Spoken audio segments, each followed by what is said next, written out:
శ్రీమద్గురు నిరంజనం గురుదేవాయ నమః. శ్రీ భాగవతులు కృష్ణప్రభు రచించినటువంటి శుద్ధ నిర్గుణతత్వ కందార్థ ధరువులలో గురుదత్తాభయదానమునందు మొదటి నుండి కందార్థం సంఖ్య 266వ కందార్థ ధరువును మనం విచారించుకుంటున్నాము. ముఖ్యంగా ఈ కందార్థ ధరువు యందు గురు శిష్యులు ఇద్దరు ఏ విధంగా కలిసి ఉంటారు, కలిచే ఏ విధంగా విడిపోరు, ఇద్దరు కలిసి సాధించేటువంటి యొక్క ముఖ్యమైన భావం ఏమి అనేది ఈ కందార్థ ధరువులో ఉన్నది. అది ఎలాగంటే, అడవి ఉసరికయూ జలనిధి బొడమిన లవణమటంచు పగడిన రీతిన్ పుడమిని స్థలమందున కడువేడుక నీవు నేను కలసూట వినారా, నీ నా ప్రేమ కలసే కన్గొనరా, విడలేవో నీవు నన్ను విడలేను నే నిన్ను, పడజూచి నీవు నేనెక్కడబోక నిలచిట్లు కలసూట వినరా, నీ నా ప్రేమ కలసే కన్గొనరా.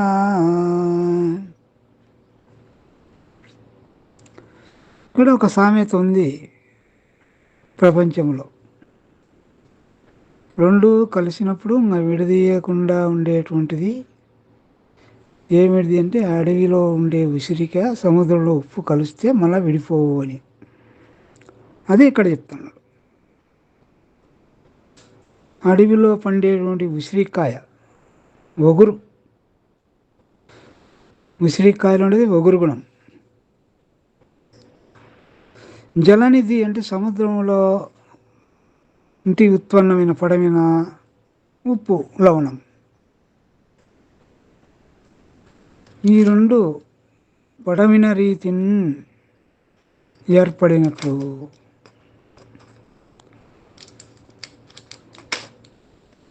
పొగడిన అంటే సామెత.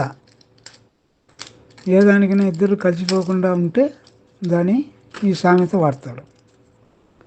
అడవిలో ఉండేటువంటి ఉసిరికాయ సముద్రంలో ఉండే ఉప్పును కలిసిపోయినారు అని. ఆ మాదిరే పొగడిన రీతిని పుడమిని అంటే ఈ యొక్క భూభాగము యందు ఈ స్థలమందున, ఏ స్థలము, ఎరుంగని బయలును గురుడును శిష్యుడు వారి గొడవయు అన్నట్లుగా స్థానం ఏంటి పరిపూర్ణం బయలు. దాంట్లో ఇరువురు కలుసుకున్నారు గురు శిష్యులు. కడువేడుక నీవు నేను కలుసుట, కడువేడుక మహాప్రియంతో సంతోషంతో ఇద్దరం కలుసుకున్నాం గురు శిష్యులు. నీవు నేను అంటే గురువు శిష్యుడు. కలుసుట వినరా, నీ నా ప్రేమ కలిసే కనుగొనరా. నీ మీద నాకు, నా మీద నీకు ప్రేమ ఇద్దరికి కలిసింది. కాబట్టి ఇప్పుడు కలిసిపోయినాక విడలేవు నీవు నన్ను, విడలేను నేను నిన్ను. ఇంకా విడిచిపోదాం అనుకునే నన్ను నీవు విడిచిపెట్టలేవు, నేను విడిచిపెట్టలేను. గురువు శిష్యుని కానీ శిష్యుడు గురువు కానీ విడిచిపెట్టలేరు. అటువంటిది అది ఆ కలవడం. అంటే కలుసుకొని ఏం చేస్తున్నారు, పడచూసి నీవు నేను ఎక్కడా పోక. ఇంకా పోయేది వచ్చేది లేదు. ఎప్పుడు లేదు, బయలును పడ చూసినప్పుడు. పడ చూడడము అంటే బయలును చూసేవాళ్ళకు చూసేది లేకుండా పోయే పడ చూపడం. చూసింది కాదు, చూడండి కాదు. చూసినామంటే చూసినావు, బయలును చూసేవాళ్ళకి ఏమైంది, చూసింది లేకుండా పోయింది. సముద్రంలోకి ఉప్పు బొమ్మ లోతు దిగాలని పోతే ఏమి లేకపోయినట్లు. గురుకృప చేత బయలును కనుక్కుండేది లేదు. సూచన చేసేవాళ్ళకు సూచన లేకుండా పోయింది. అది నీవు నేను ఉంటే కదా ఎక్కడికి పోయేదానికి లేదు. బయలే గురు శిష్యులు ఇద్దరు. ఎట్లా అంటే ఒక సామ్యం. కర్పూరాన్ని అగ్ని ఎట్లా దహింపజేస్తుందో అట్లా గురువు అనే అగ్ని శిష్యుడనే కర్పూరమును తగులుకున్నాక అది ఇడిచిపెట్టలేదు, ఇది ఇడిచిపెట్టలేదు. రెండు ఏకమై ఏమి లేకుండా పోతాయి. ముట్టించానే పోతాడయ్యా, ముట్టించానే పో. కర్పూరములో వెలిగే సత్తా ఎంతవరకు ఉంటుందో అంతవరకు అగ్ని దాన్ని గుంజుకొని ఆ మండే పదార్థం మండించి ఏమి లేకుండా చేసేది అగ్ని. అట్నే శిష్యుని యొక్క భ్రాంతి మొత్తం పోయేంతవరకు ఇద్దరు కలుసుకొని బోధ చేస్తా అంటే ఆయన వింటా అంటే అట్లా సంపూర్ణ విధానికి ఇద్దరు ఏమి లేకుండా. అయితే అగ్ని కానీ కర్పూరం కానీ ఎక్కడ నిలబడినాయి? ఆ పల్లెరం ఎందు ఉపమానం. పల్లెరం అంటే బయలు ఎందే ఇద్దరు. అందుకే ఎరుక నెరుంగని బయలు గురుడు శిష్యుడు వారు గొడవయ్యింది. వైశ్వానర కర్పూరములు వెలిగి అవలసు పడజూపరోయి అని అటు చూసేదానికి ఏమీ లేదు. ఇద్దరు గురు శిష్యద్వయం నాస్తి ఉపదేశం కదంబవేత్ అనే వాక్యం. ఇద్దరు లేకుండా పోయింది. అట్లా ఇద్దరు కలుసుకునేప్పుడు ఒక ఉపమానమేమో అడవి ఉసిరిక ఉప్పు జల్లనిధి పడమిన లవణం. రెండవ ఉపమానం ఏమిటి? ఇది కర్పూరము సికి. ఈ రెండు కలుసుకుంటే అవి కలుసుకుంటే ఇట్లా విడిపోలేవు, ఇవి కలుసుకుంటే అట్నే విడిపోలేవు. సంపూర్ణమైనాక రెండు ఏమి లేవు, అది లేదు ఇది లేదు. అట్లా ఉపమానాన్ని పెట్టి ఇక్కడ ఈ కందార్థ ధరువులో ఈ భావమును గురు శిష్య ఇద్దరు భావం కలుసుకొని ఏమవుతారు అంటే ఇద్దరు ఏమి లేకుండా పోతారు. ఆ ఎరుక స్వరూపం భ్రాంతి ఎంతవరకు ఉంటో అంతవరకు ఇద్దరి మధ్య సంభాషణ జరిగి ఎప్పుడు బయలును సూచన చేస్తాడో అప్పుడు శిష్యుడు ఏమి లేకుండా పోయి. శిష్యుడు ఏమి లేకుండా పోయేటప్పుడు గురువు ఏమైనా ఉన్నాడా? ఏం లేదు. అడిగేది ఉన్నంతవరకే చెప్పేది గురువు ఉండదు. అడిగే శిష్యుడు ఉన్నంతవరకే చెప్పే గురువు ఉంటాడు. అడిగే శిష్యుడు ఏమి లేకపోతే చెప్పేవాడు అన్నాడు ముందుగానే లేడు, ఆయన ముందుగానే లేదు. దేహం ఉన్నంతవరకు బోధ చేస్తానే ఉంటాడు, దేహ భ్రాంతి వదిలేంత వరకు. ఆయనకు ముందుగానే భ్రాంతి లేదు కాబట్టి ఆయన ఏం లేదు. ఎంతవరకు చెప్తాడో వింటాడో అంతవరకు చెప్పేది ఉంది, వినేది లేకుండా చెప్పేది అసలే లేదు. ఆ విధంగా గురు శిష్యుల నడుమ ఉండేటువంటి సంబంధాన్ని ఈ కందార్థ ధరువులో కృష్ణప్రభు చక్కగా వివరించారు. శ్రీమద్గురు నిరంజనం గురుదేవాయ నమః. శ్రీ భాగవతులు కృష్ణప్రభు రచించినటువంటి శుద్ధ నిర్గుణతత్వ కందార్థ ధరువులలో మనం ఈరోజు 267వ కందార్థ ధరువును విచారిస్తూ ఉన్నాము. ఈ యొక్క కందార్థ ధరువులో శిష్యుడి బోధ సంపూర్ణంగా విన్న తర్వాత బోధ విషయం కాకుండా నడవడికి ఎట్లుండాలా, బోధ స్థితి పొందిన పురుషుడి నడవడి ఎట్లుండాలా అనేది చెప్తున్నాడు. అది ఎలాగంటే పెద్దల నిందయనొర్చకు, పెద్దల సేవించు కొరకు పిరిదివియకు, ఏ పెద్దలతో వాదించకు, పెద్దలు చెప్పేటి శుద్ధి పెడచెవులా వినకు. పెద్దలు నడిచే నడకనే మనకు. పెద్దాల కన్నానే పెద్దానంచనుకోకు. పెద్దాలగనుగొన్న ప్రియముతో మ్రొక్కుము. పెడచెవులా వినకు. పెద్దలు నడిచే నడకనే మనకు.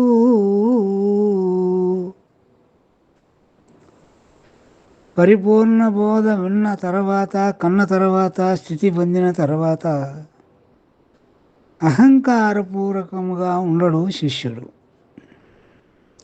అహంకారము విడబడినటువంటి వాడు ఎట్లుంటాడో, ఉన్నది ఉన్నట్లు ఏర్పడితే సచ్చినవాడు పడి ఉండవని. సచ్చినవాడు నేను అన్నాడు కదా, పీనిక మాదిరిని కాదు, ఇక్కడ శవం మాత్రని కాదు. అట్లా ఉండేవాడు. పెద్దల నింద ఎనొచ్చకు. పెద్దలు అనేక రీతులుగా ప్రపంచంలో ఉంటారు.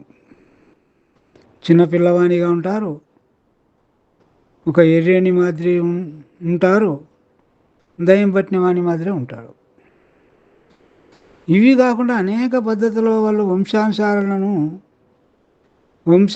వంశం యొక్క మర్యాద ధర్మములను పాటిస్తూ కూడా పరిపూర్ణులై ఉండేదానికి ఉంటుంది. వాటిని చూసి నీవు వాళ్ళు ఇట్లా వినారు, ఆయన పెద్దలు కాదు, ఈయన పెద్దలు కాదు అనేదానికి నీకు హక్కు లేదు. స్వదృష్టిలో ఆయన బాగానే ఉంటాడు. పరదృష్టి, ఇతరులు చూసేదానికి ఆయనకు తప్పులు కనపడచ్చు కానీ అంత మాత్రాలను తప్పులు పట్టేదానికి అధికారం లేదు. అందుకే పెద్దల నింద ఎనర్చుకు. పెద్దలను ఎప్పుడు కూడా తప్పు పట్టాకు, నింద చేయకు. వాళ్ళ నడవడిక విచిత్రంగా ఉంటుంది. ఘటన సమర్థులు, పరిపూర్ణులోని సమయోచిత ప్రజ్ఞ చేత బాధ లేకుండా ఉండేవారు పెద్దల ఉవాచ. కాబట్టి వాళ్ళ నడిక చూసి నువ్వు నింద మాత్రము చేయగాకు నాయనా. నువ్వు ప్రపంచంలో ఇంకా ఏమీ లేదు, ఇరుక ఏమీ లేదు అనే ఉద్దేశంతో నువ్వు పోతాండావు. ఇది ఏమీ లేదంటే ఏమీ లేనట్టుగా ఉండాలి, కానీ మళ్ళీ నువ్వు నింద ఎనరిస్తే ఏం అర్థము? నువ్వు ఉన్నట్లే కదా, నువ్వు ఎట్లా కాకుండా అట్లా కలిసిపో అందరిలో. అందరూ ఎరుక నిజమని నమ్ముతారు, నువ్వు నిజం కాదని ఉండవు. అంతేగాని ప్రవర్తనలో తేడాలు ఉండవచ్చు, కానీ నీ యొక్క భావంలో తేడా ఉండకూడదు. ఏమీ లేదు, ఉన్నది బయలే అనేటువంటి నిరహంకారతత్వంతో ఉండు. అహంకారం ఎక్కడ పడచూపనియాకు అని చెప్తున్నాడు. పెద్దల సేవించు కొరకు పిరిదీవకు. పెద్దలను సేవించేదానికి, వాళ్ళకు సేవ చేసేదానికి ఎనికి పోవాకు. శ్రీకృష్ణ పరమాత్మ అంతటి వాడే తన సోదరుడైన కుచేలుడు వస్తే ఆయనకు ఏ విధముగా పరిచర్య నడిచినడో మనకందరికీ తెలుసు. నా భక్తుడు, నా సోదరుడు అనుకున్నాడా? ఒక గురువు వచ్చే ఇంటికి ఎట్లా చేసినాడో ఆ విధముగా నిరహంకారుడై, అహంకారం ఏమాత్రం లేనివాడై ప్రవర్తన అట్లుంటుంది.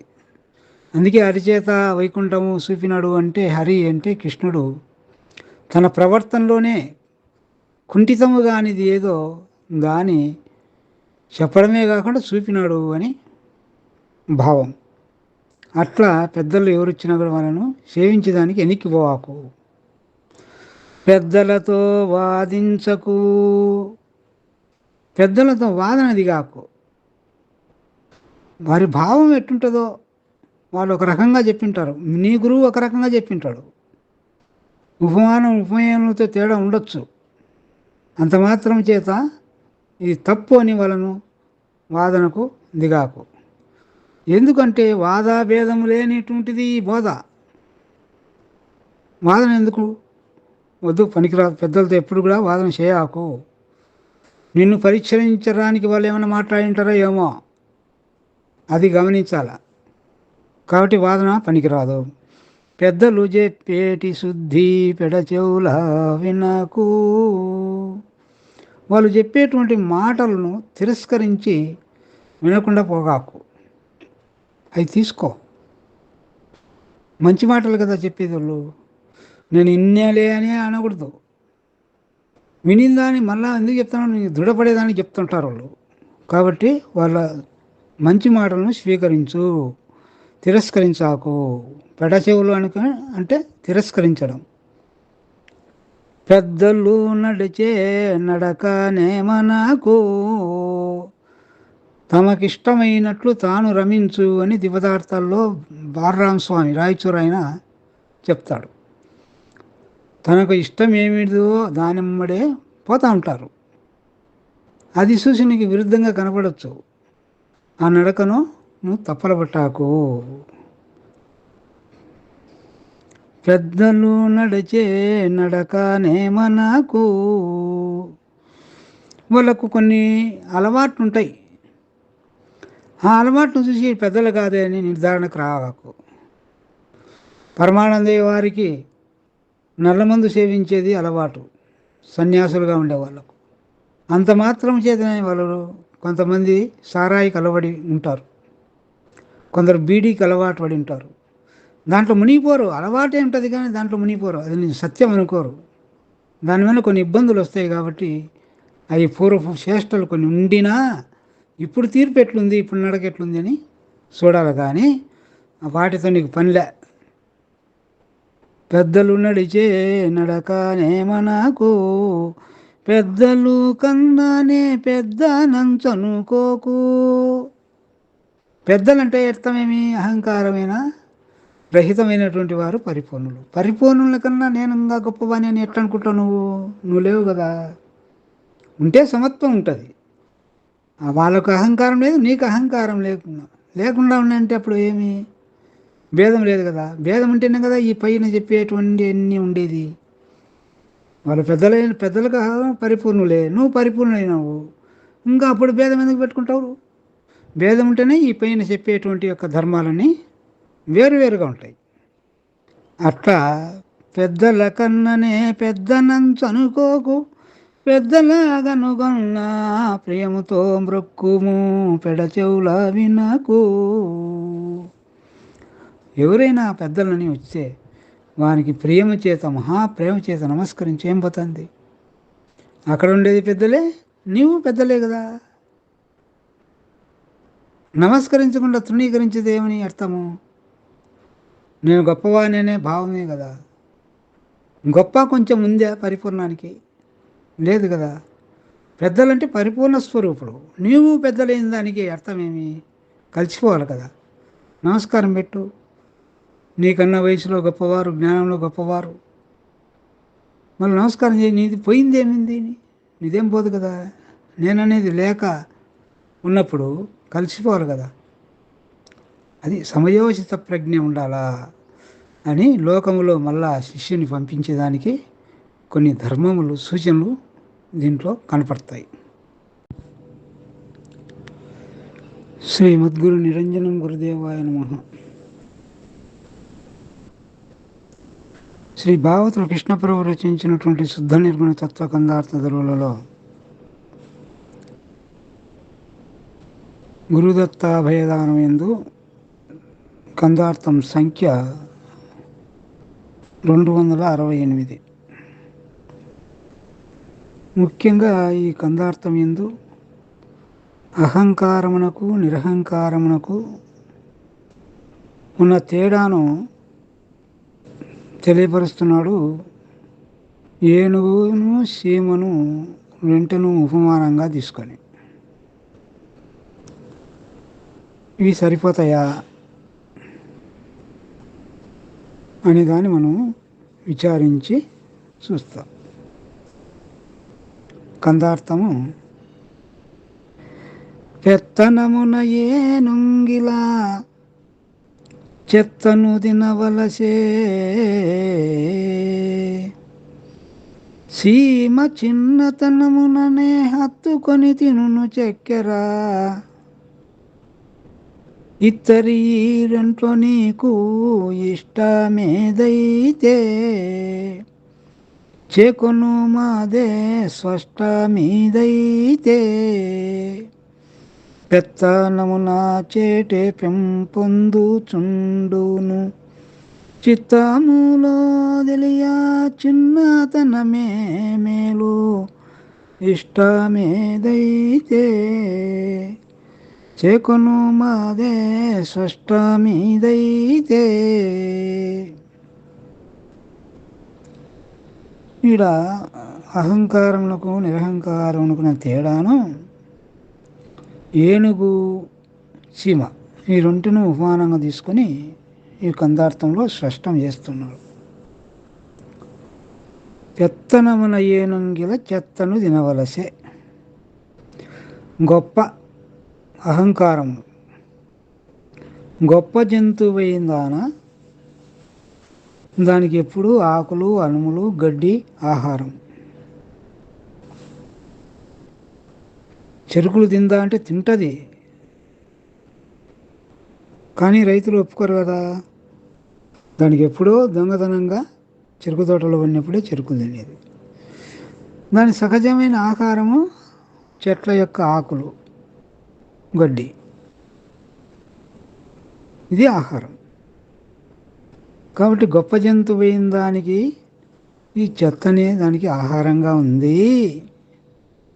కానీ చీమ చిన్నతనముననే చిన్నతనము చే హత్తుకొని తినును చక్కెర.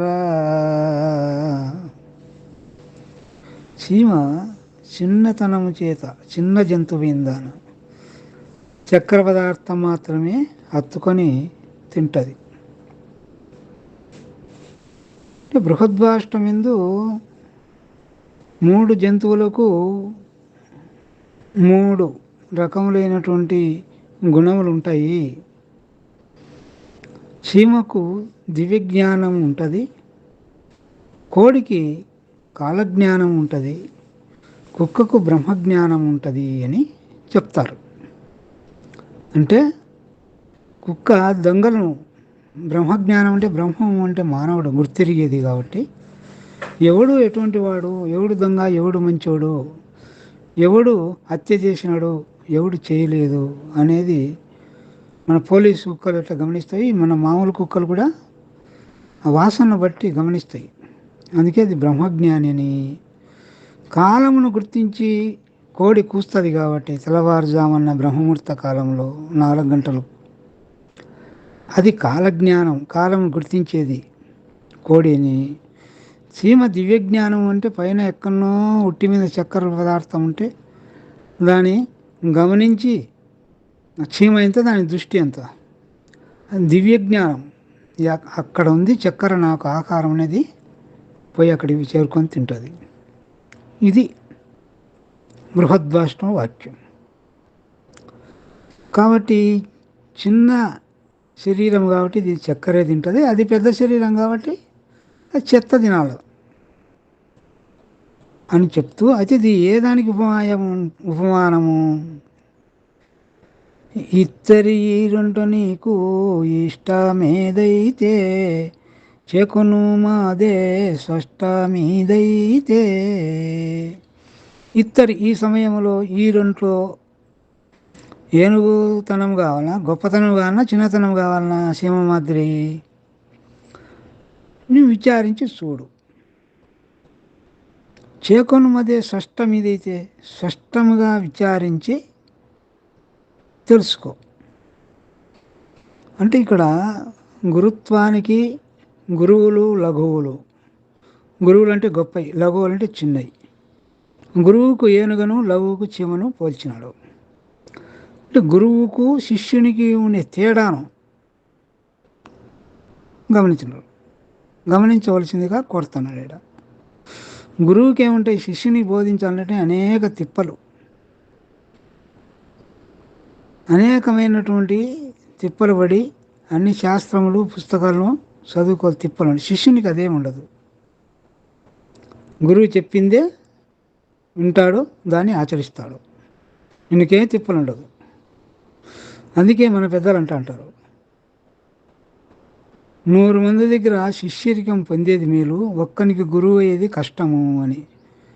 ఎందుకంటే మన సంశయాలన్నీ తీర్చాలంటే ఈ తలపానం తోకకొచ్చదు. అది ఇక్కడ చెప్తాను. నేను గురువును. ఇంకొక విషయం ఏమిటంటే, నేను గురువుని అహంకారం ఉండకూడదు, నిరహంకారంతోనే ఉండాలా. నిరహంకారమే అన్నిటికీ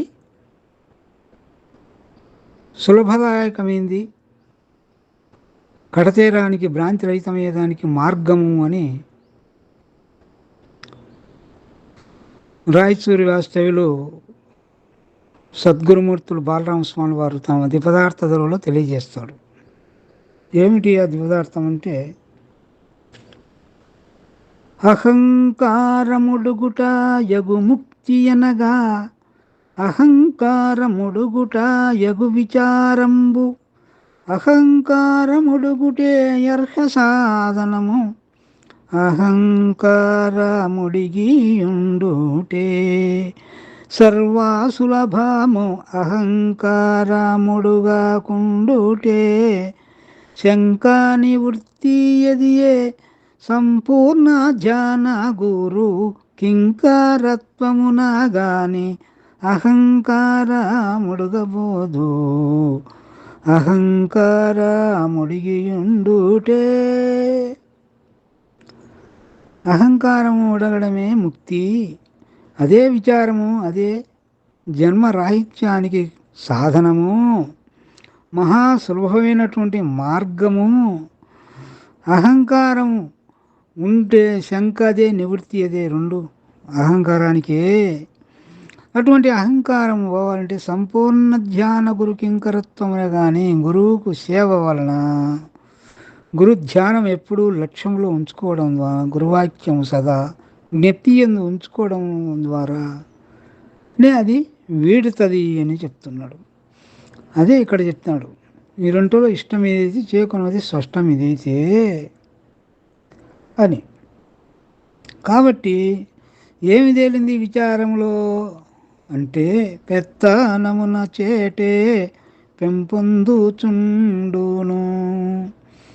ఎప్పుడు పెత్తనము గొప్పతనంతోనే చేటు వస్తుంది. దానికి అహంకారానికి ఎప్పుడు చేటు ఉంది. అహంకారమునకు నాశనం కలదని పెద్దలు ఒక్కానిచ్చి ఉన్నారు.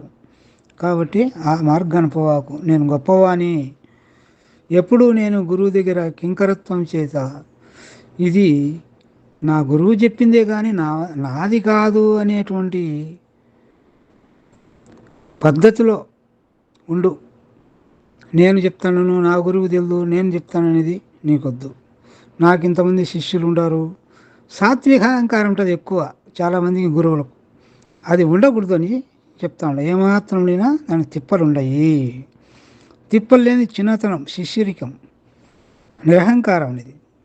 కాబట్టి అది విచారించి చూస్తే చిత్తములో తెలియ చిన్నతనమే మేలు, నిరహంకారం చేతనే జన్మరాహిత్యం కానీ అహంకారానికి లేదు అని విచారించి రెండు భూమానముల చేత చక్కని విచారణ అందజేశాడు కృష్ణప్రభువులు.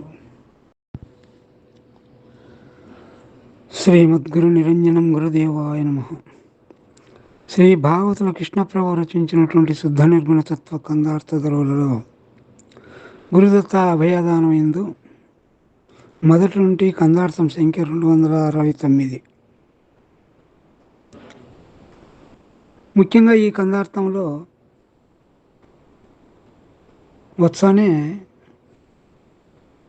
ఎవరు శిష్యుడు శరణార్థి వస్తేనే వెంటబడే పరిపూర్ణ బోధను వినిపించకూడదు.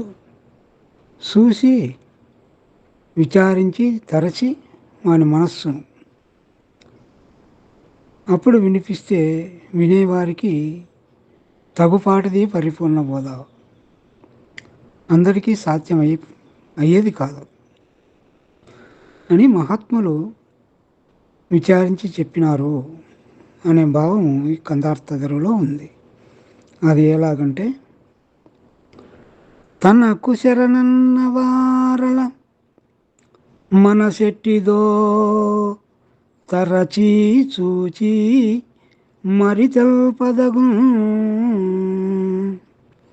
వినువారికి తగినట్టిది అనిరి ఇట్లు మహాను బావులతి చాతుర్యమునా, వినీకని నీ మనసతి చాతుర్యమునా, ఘనమైన ఈ బోధ కరుణిస్తి దీన్ని, చచ్చిన దాకా నిదురా వచ్చిన దాకా మరువాకు మతి చాతుర్యమునా,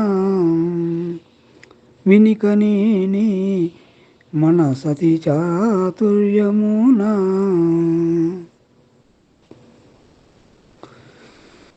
తనకు శరణన్న వారలు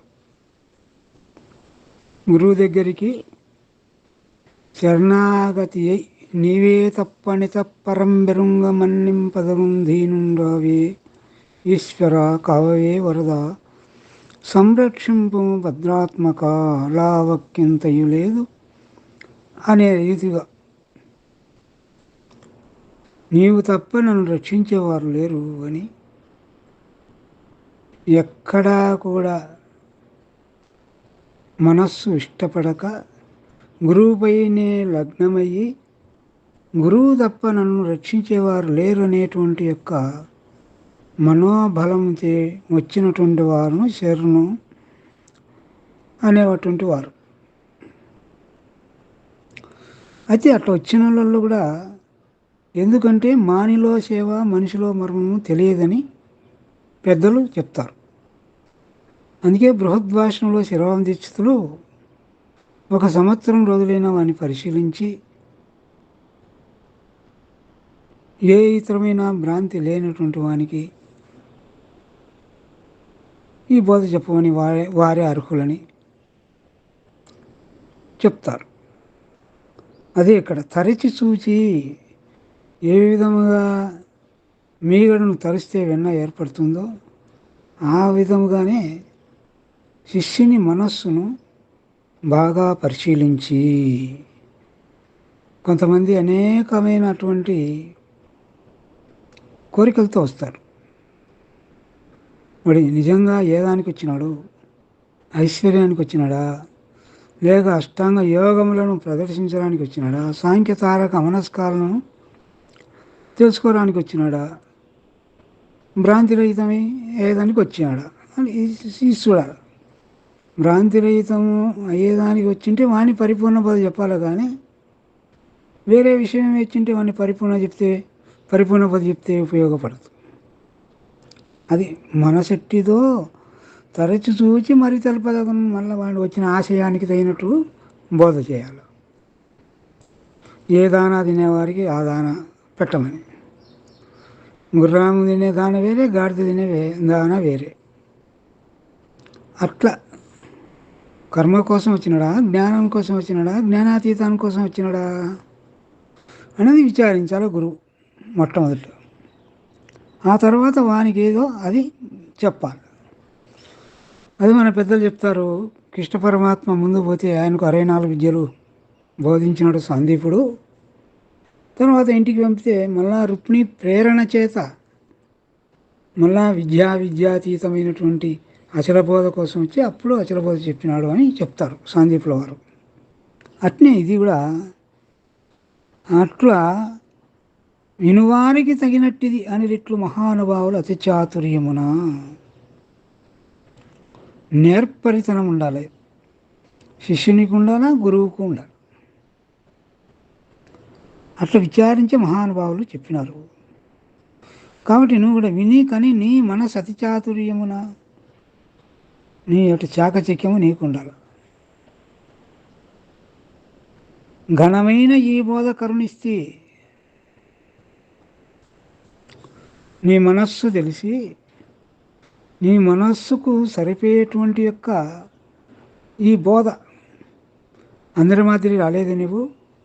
కాబట్టి నీ మనస్సును తరిచి చూసి విన్నాను చూసినాను, నువ్వు కేవలము భ్రాంతిరహితమే దానికే వచ్చినవని విని కని నీ మనవి ఆలించినాడు. నీ మనస్సును నేను చూశానైనా. కాబట్టి ఘనమైన ఈ బోధ కరుణిస్తి. ఘనమైంది జనన మరణ ప్రవాహములు దాటేటువంటి యొక్క పరిపూర్ణ బోధ, ఘనమైన బోధ. ఈ బోధని సేవకు మెచ్చి నేను నీకు దయతో ఇచ్చా, కరుణిస్తి. నేను ఇచ్చిననే కానీ నువ్వు ఉపయోగపెట్టకుంటే నిరర్థకం. దానం ఇచ్చాను నేను, సరైన మార్గంలో నువ్వు ఆ ధనాన్ని ఉపయోగించుకోకుంటే నిరర్థకం. అట్లా ఈ బోధ నీకు నేను చెప్పిన, నువ్వు కూడా దీన్ని వినియోగించుకోవాలి. అది ఎట్లా వినియోగించుకోవాలంటే, దీన్ని సచ్చిన దాకా నిద్ర వచ్చిన దాకా మరవాకు. నిద్ర వచ్చేంత వరకు కూడా నువ్వు ఇది జ్ఞప్తిలో ఉంచుకోవాలి. మూలం లేని గుర్తిరిగి శరీరం ఏమీ లేదు, ఉన్నది బట్టబయలే అనేటువంటి వాక్యములను నేను చెప్పినా నువ్వు విన్నేవు, పోయితే ఉపయోగం ఏముంది? గురువు ఏమో చెప్పినాడు, వీడు దాన్ని సరిగా ఉపయోగించుకోలేకపోతే అది గురువు చెప్పింది దృఢం కావాలంటే అనేక సార్లు దాన్ని మరవకుండా జ్ఞప్తిలో ఉంచుకోవాలి. అట్లా ఉంచుకోవాలంటే నిద్ర వచ్చేంత వరకు ఉంచుకో. నిద్రలో కూడా ఉంటుంది, అక్కడ ఉంచుకునేది లేదు కదా, జ్ఞప్తి లేదు నిద్రలో. అట్నే నేను శరీరం పడిపోయేంత వరకు కూడా సచ్చినదాకా ఏమాత్రము అశ్రద్ధ కలిగితే మహామాయ ఎరుక వచ్చి తొచ్చుకుంటుంది. మన పెద్దలు చెప్తారు, మోహిని అవతారం ఎత్తి వస్తే పరమశివుడు కూడా ఒక్కరవాట జంకినాడు అని మళ్ళా తేరుకున్నాడు. తేరుకున్న వెంటనే ఆ మోహిని నమస్కరించి, మహాత్మా నీవై తట్టుకునేవు, కొదమలకు తట్టుకోవడానికి సాధ్యమవుతుందా నా మోహినికి, నా మాయకు అని నమస్కరించిందంట మోహిని అని చెప్తారు పెద్దలు. అందువల్లనే నీకు దృఢం కావాలంటే పలుమారు నేను జ్ఞప్తిలో ఉంచుకో నుడు. అందుకే కోటి మాటలకు ఇదే జ్ఞాపకము. ఏది జ్ఞాపకము? గుర్తు లేదని జ్ఞాపకం ఉండాలి. అది ఆరుడిదైతే ఇంకా గుర్తు పెట్టుకోవాల్సిన అవసరం లేదు, జ్ఞాపకం పెట్టుకోవాల్సిన అవసరం లేదు, మర్చిపోవడం లేవు. మరుపు కాదు, ఎరుక కాదు. అది ఆరుడి తానే అయినప్పుడు మరవాల్సిన పని లేదు, జ్ఞప్తిలో ఉంచుకోవాల్సిన పని లేదు, రెండు లేవు. ఆ రెండు ఎరుకకే. ఎరుక లేదని సరిపుచ్చుకుంటే అంతవరకు నువ్వు నిద్ర వచ్చేంతవరకు, చచ్చేంతవరకు, నీ దేహం పడిపోయేంతవరకు ఇది మరవకుండా ఉండు నేను చెప్పినటువంటి ఈ యొక్క బోధను అని చెప్పాడు ఈ కందార్థ ధరువుల్లో.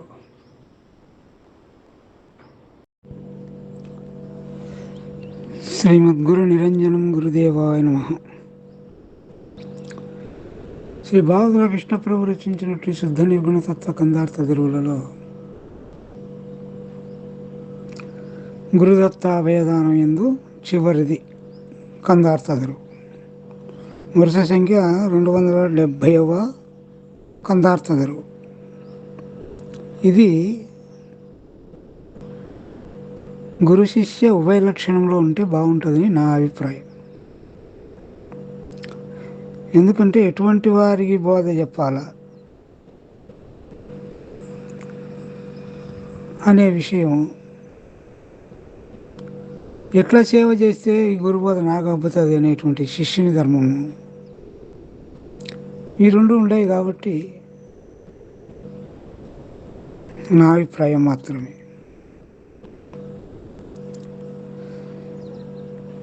ఏం చెప్తున్నాడు ఈ కందార్థ ధరువులో?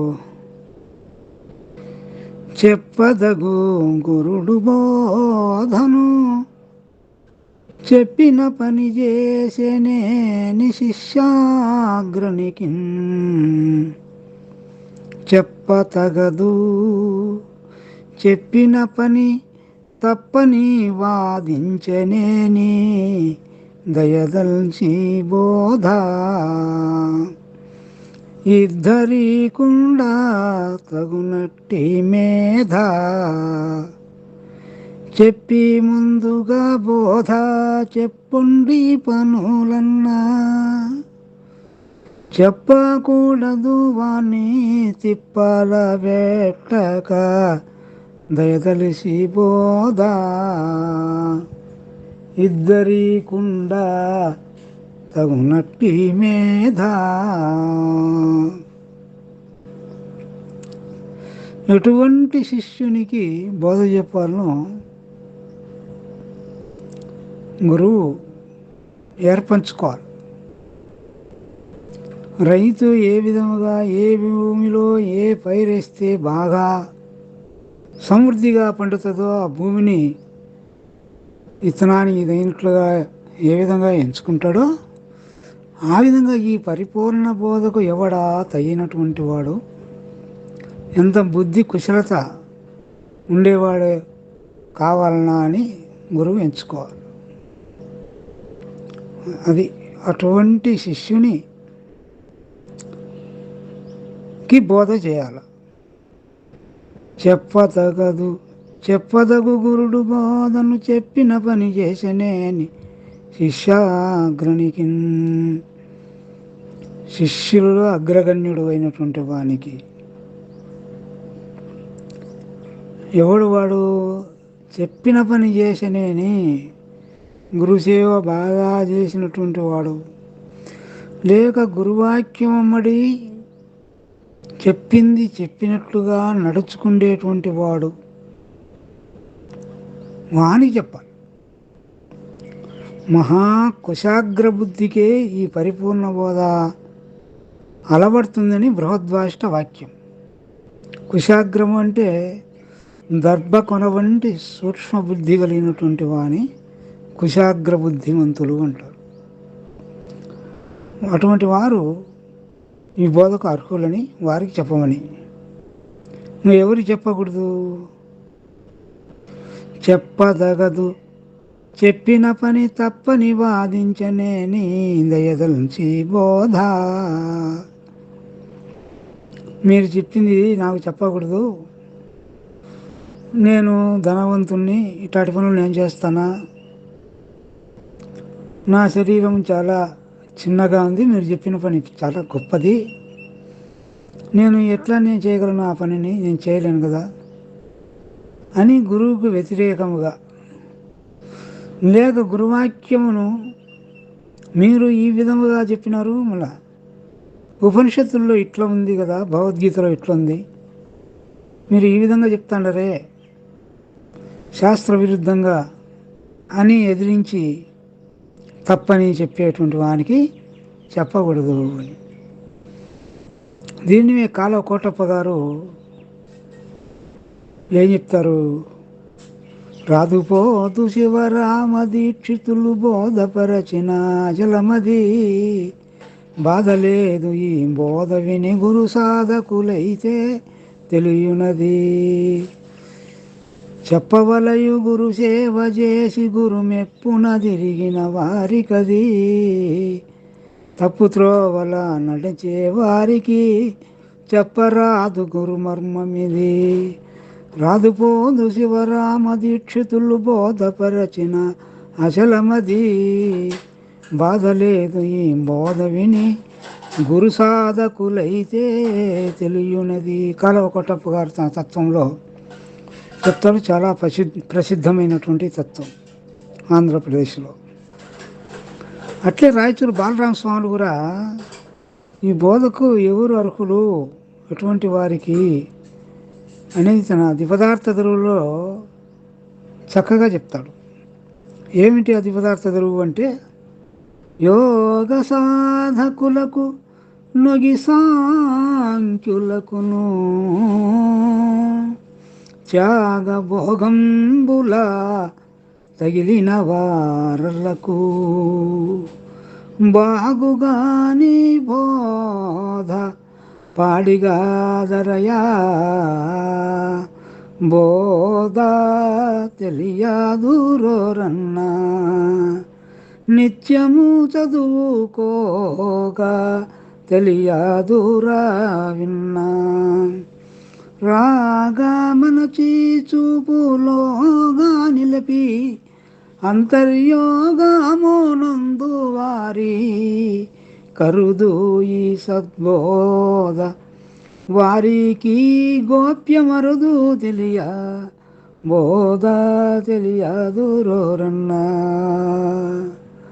అటువంటి వారికి రోజు విన్నా కూడా ఈ బోధ తెలియదు. దారి తప్పినటువంటి వారు ఈ రాజమార్గం కుదరదు, వాళ్ళకు అడవి తోవలు పోయే వాళ్ళకని చెప్పినాడు. అంటే చెప్పకూడదు అటువంటి వాళ్ళకు. చెప్పినా ప్రయోజనం లే. గుండు మీద నీళ్లు పోసినట్టు ఉంటుంది, అది నానదు, దాని మీద గింజ మరవదు. భూమిలో నీళ్లు పోసి నాటితే మొలుస్తుంది. ఆ విధంగా కాబట్టి ఈ యొక్క మేధాతనము, ఈ సూక్ష్మబుద్ధి ఇద్దరికుండా తగునట్టి మేధ, సూక్ష్మబుద్ధి ఇద్దరికీ ఉండాలి. ఏ విధంగా ఎటువంటి వాణి చెప్పాలా, చెప్పింది నడుస్తే కదా నాకు అబ్బేది అనేటువంటిది శిష్యునికి గురువుకు ఇద్దరికి ఉన్నారు. ఇంకా కొంతమంది కుయుక్తి శిష్యులు ఉంటారు. చెప్పి ముందుగా బోధ చెప్పండి పనులన్నా, చెప్పకూడదు అన్నీ తిప్పాల పెట్టక. అది కాదు స్వామి, వచ్చిన వంటి నాకు పనులే చెప్తాంటే ఇంకా బోధ ఎప్పుడు చెప్తారు మీరు? బోధ చెప్పిన తర్వాత మనం పనులు చెప్తే మన చేస్తాను అని కుయుక్తి కలిగినటువంటి శిష్యులు ఉంటారు. అటువంటి వారికి తిప్పల పెట్టంది బోధ చెప్పకూడదు అని పెద్దల శాసనం. ఇటువంటి పెద్దలు చెప్పిన ప్రకారం మార్గం మడి మనము వెళితే ఆ యొక్క ఫలితం జన్మరాహిత్యమైనటువంటి ఫలితం, భ్రాంతిరహితమైనటువంటి ఫలితం మనకు అప్పుతుంది. వాళ్ళు చెప్పిన మార్గం ఒకటి, మనం పోయే మార్గం అయితే వృధా ప్రయాస. అడవి మార్గాలు అయితే రాజమార్గం కాదు. చక్కగా సూచన చేసినాడు కృష్ణప్రభు గారు. శ్రీమద్గురు నిరంజనం గురుదేవాయ నమః. శ్రీ భాగవతుల కృష్ణప్రభు రచించినటువంటి శుద్ధ నిర్గుణతత్వ కందార్థ ద్రవులలో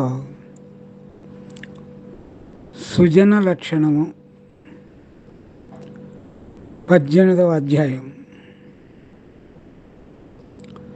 ఈ అధ్యాయంలో సుజనుల గురించి కందార్థ ధరువు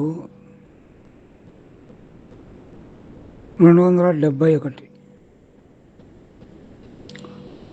ముఖ్యంగా ఈ కందార్థాల్లో సుజనులను ఉద్దేశించి ఎట్లా ఉంటారు వాళ్ళని, సుజనులు ఏదైనా తప్పుంటే దిద్దేవారే సుజనులని, అటువంటి వారిలో పురాణ సంబంధమైనటువంటి శివుణ్ణి, రాముణ్ణి ఉదాహరణగా తీసుకొని చెప్తున్నాడు ఈ కందార్థంలో. మళ్ళీ వాళ్ళు ఏ మంచి పనులు చేసినారు అనేది ఈ కందార్థ ద్వారా మనం విచారించి తెలుసుకుందాం. ఇవి వినుమని నన్ను సుజనులు చెవి ఎగ్గెదరు, ఇవి సృష్టి చేసి కృతికి బల్ చెవి పుట్టింతురదెట్లనా. శివుడు కళానిధిని చక్క చేసేనా లేదా, నిమది శంక పాసేనా లేదా. అవనిలో శ్రీరాముడవగుని నా కల్య నెవరేమి అనకుండా సవరించి సుగునిగా చేసేనా లేదా, నిమది శంక బాసేనా లేదా. ఈ కందార్థ ధరువులు, శుద్ధ నిర్గుణతత్వ కందార్థ ధరువులు ఇవి వినుమని నన్ను సుజనులు చెవి యొగ్గెదరు. ఇవి సృష్టి చేసి కృతికింబలు చెవి పుట్టింతురు. ఈ కందార్థములు వినమని సుజనులకు చెప్తే వాళ్ళు విని చెవియొగ్యదరివియు సృష్టి చేసి, సృష్టి అంటే అందమైనటువంటి మార్గమును సృజన చేసి, భావమును సృజన చేసి కృతికింబలు చెవి పట్టింతురు. ఈ యొక్క గ్రంథానికే ఒక అందమైనటువంటి మార్గమును చూపుతారు సుజనులు.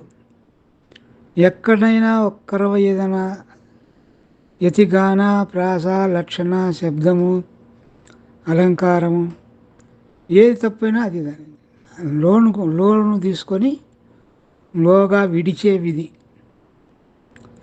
దానికి ఇంకా అందమైన రూపమును దిద్దుతారు. అది ఎట్లా అంటే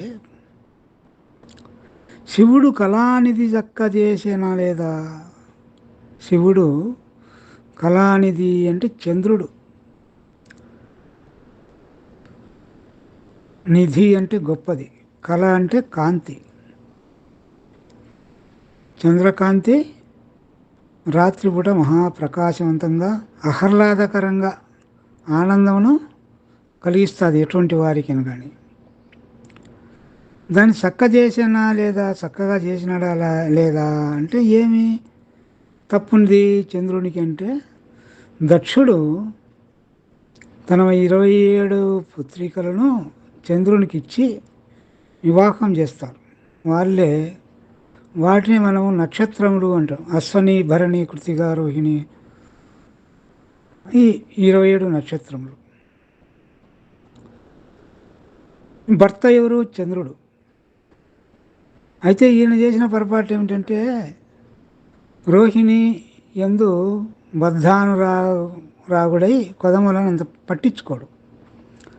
వాళ్ళు పోయి తండ్రికి దక్షునికి చెప్తే దక్షుడు కోపించి క్షయగ్రస్తునివి, క్షీణించిపోతావు పో అని శాపం ఇస్తాడు దక్షుడు చంద్రునికి. ఈయన పోయి శివుని మొరపెట్టుకుంటాడు.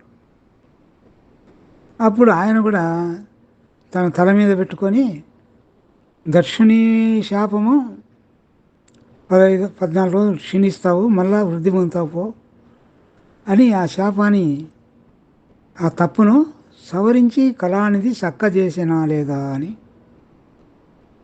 ఇది ఇతిహాసం, అవమానం. తప్పు కలిగినటువంటి చంద్రుని క్షమించి మళ్ళా చక్కగా చేసినాడు, సావకుండా మళ్ళా బ్రతికించినాడు. దక్షిణీ శాపము వృధాగాల. 14 రోజులు పున్నము నుండి అమావాస్య వరకు క్షీణిస్తాడు, అమావాస్య నుండి పున్నం వరకు మళ్ళీ వృద్ధి పొందుతాడు. క్షయ వృద్ధులు 2 చంద్రుడికి ఉన్నాయి, శివుని వలన అవి కలిగినాయి. అదే శివుడు కళానిధిని చక్క చేసినా లేదా, అట్లనే శివుని మాదిరి సత్పురుషులైనటువంటి పరిపూర్ణులు ఏ యొక్క లోపం ఉన్నా కూడా దాన్ని సవరించి చక్కగా చేస్తారు. ఇది సుజనులకు, మంచి పురుషులకు ఉండేటువంటి లక్షణము. ఇంకొక ఉపమానం చెప్తాడు. లేదా నీ మది శంక భాషనే లేదా, నీ శంక తీరిపోయిందా లేదా అని నేను చెప్పిన మాటకు సజ్జనులు ఎట్లుంటారు అనేది చెప్పినా కదా. అవనిలో శ్రీరాముడవగుని నా కళ్యాణెవరేమి అనకుండా సవరించి సుగునిగా చేసిన లేదా. ఇక్కడ శ్రీరాముడు, అహల్య. ఎవరు ఈ అహల్య? గౌతముని యొక్క భార్య. ఈమె తప్పు చేసింది అంటే, ఈమె మీద ఇంద్రునికి మనస్సు కలిగి ఈమెను రమించాలని కోడి వేషంలో వచ్చి కూతకూసి, అంటే ఏమిటి, బ్రహ్మముహూర్త కాలంలో ఋషులంతా నదికి పోయి స్నానం చేసే అలవాటు. తెల్లవారుజాము కాకతలికే కోడి గుచ్చే తెల్లవారింది అని ఆయన నదికి స్నానం చేసినప్పుడు గౌతముడు ఆయన భార్య అయిన అహల్య కోసము ఇంద్రుడు గౌతముని వేషంలో వచ్చి సంభోగించినట్టు మనకు ఇతిహాసం. ఆ ఎంటమ్మట ఇంకా టైం కాలేదని వెనక్కి వచ్చి చూసి ఈ అకృత్యాన్ని చూసి చంద్రుడు కాదు ఇంద్రునికి నీ ఒళ్ళంతా కళ్ళే అంటే 1000 కండ్ల టవర అంటారు పురాణంలో. ఇంద్రునికి పేరు 1000 కండ్ల టవర. అంటే యోనులే మళ్ళా అవి రాత్రిపూట యోనులుగా ఉండి పగులు కన్నులుగా ఉంటాయి అని మళ్ళా సవరించినాడు గౌతముడు. అహల్యకు నువ్వు రాయి అయిపోగాక అని ఆయనకు శాపం ఇచ్చాడు అహల్యకు. అది శ్రీరాముడు అరణ్యవాసం చేస్తూ విశ్వామిత్రుని వెంట పెట్టుకొని వచ్చే సమయంలో తాటకి సంహారమైన తర్వాత శ్రీరాముని పాదం సోకితే ఆమె అహల్యగా మారుతుంది. అది కూడా గౌతముని వరమే. ఎట్లా అని ప్రతిమాలితే భార్య రాముడు వచ్చి ఆయన కాలు తగిలితే అప్పుడు నువ్వు మనిషి అవుతావు పో అని అది ఒక కథనం. అట్లా పరపురుషునితో సంగమించినటువంటి యొక్క అహల్యను శ్రీరాముడు ఆ తప్పును సవరించి లోకంలో ఎవరు ఏలు పెట్టి చూపకున్నట్టుగా సుగునిగా మంచి శీలవతిగా తీర్చిదిద్దినాడు కదా అనేటువంటి ఉపమానములు 2. అట్లా శివుడేమో దక్షిణ శాపం తీసేసి చంద్రుని రక్షించినాడు. రాముడేమో గౌతముని శాపమును తీసేసి అహల్యను సవరించి తప్పు లేకుండా చేసినాడు. ఇట్లా పెద్దలుగా ఉండేటువంటి వారు తప్పులు ఎంచరు, ఆ తప్పును దిద్ది మంచి మార్గంలో ప్రవేశపెడతారు అనేటువంటి భావం చక్కని సృజన లక్ష్యంలో మొట్టమొదటినే ఆరంభంలోనే మంచి యొక్క భావమును మంచి ఉపమానాలను ఇచ్చినాడు ఈ యొక్క కృష్ణప్రభు. శ్రీ మద్గురు నిరంజనం గురుదేవాయ నమః. శ్రీ భాగవతుడు కృష్ణప్రభు రచించినటువంటి శుద్ధ నిర్గుణ తత్వ కందార్థ గరువులలో సృజన లక్షణం అధ్యాయం యందు కందార్థం సంఖ్య 272. ఈ యొక్క కందార్థ గరువులో మంచి పురుషులు, సుజనులు, మంచి జనులు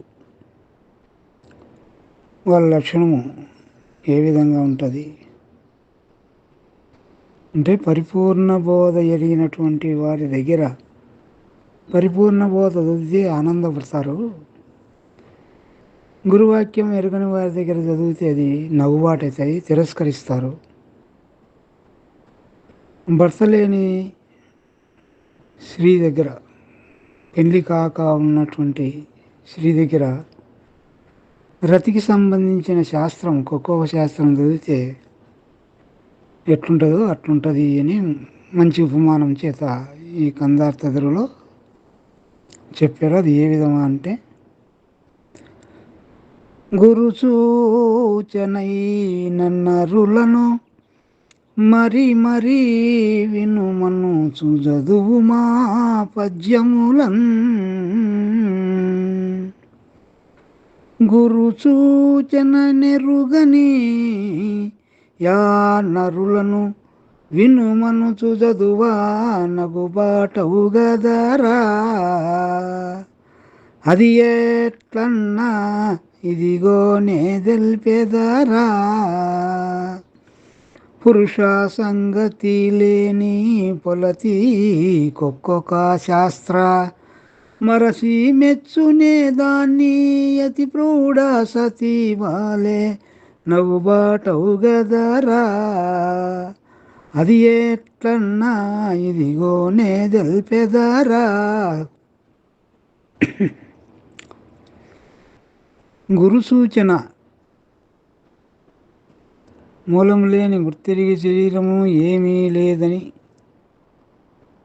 చూపడం, అదే బయలును చూపడం. బయలును చూపేందుకు మూలం లేని గుర్తెరి శరీరం అనేది ఏమీ లేకపోవడమే. గుర్తును రహితం చేసేదే గురు సూచన. అది అయినటువంటి నరుల దగ్గర, మానవుల దగ్గర, గురుబిడ్డల దగ్గర, గురుపుత్రుల దగ్గర మరీ విను మనసు చదువు మా పద్యములను. నువ్వు ఎన్ని మాటలు చదివినా వాళ్ళు రుచిగా ఉంటుంది. ఎందుకంటే ఆ రుచి తెలియనటువంటి వారి దగ్గర కుక్కకు ఎప్పుడు బెల్లం తీసుకొచ్చి ఇచ్చేది స్వీకరించదు. అది పాత చెప్పు అయితే కొరుక్కుంటూ ఉంటుంది. బెల్లం రుచి దానికి తెలియదు. చెప్పు తినడి కుక్క చెరుకు తీ పెరుగునా అంటాడు వేమన. అట్లా గురుబిడ్డలుగా ఉండేటువంటి వారు ఆ గురువాక్యాన్ని మహాసంపుతో సంతోషంగా ఎన్ని మాటలు చదివినా కానీ వింటూ ఉంటారు. బాగుందని. అదే ఈ పద్యములను, మా పద్యములు అంటే ఈ కందార్థధరులను లేక గురువాక్యమును. కందార్థధరులు ఉండేది గురువాక్యమే. గురుసూచన ఎరుగనియా నరులను విను మనసు చదువా. ఈ గురుసూచనే తెలియదు. అజ్ఞానత్వంతో ఉండేటువంటి మానవులు.